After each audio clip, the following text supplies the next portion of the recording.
Europe 1, le journal de l'écho.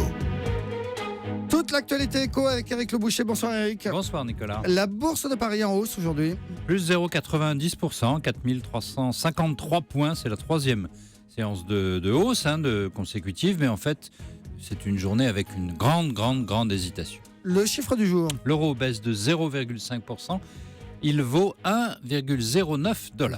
Le contrat du jour.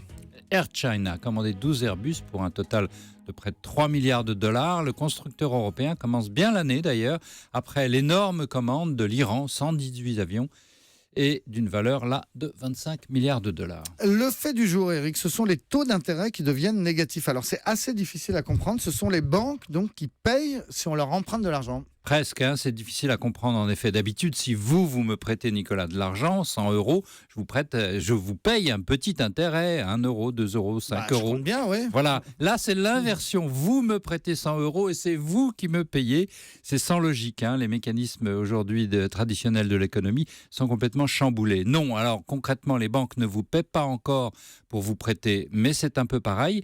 Les épargnants qui prêtent aux États doivent payer pour ça. C'est vraiment le monde à l'envers. L'emprunteur reçoit de l'argent du prêteur. 5 banques centrales dans le monde ont adopté des taux négatifs.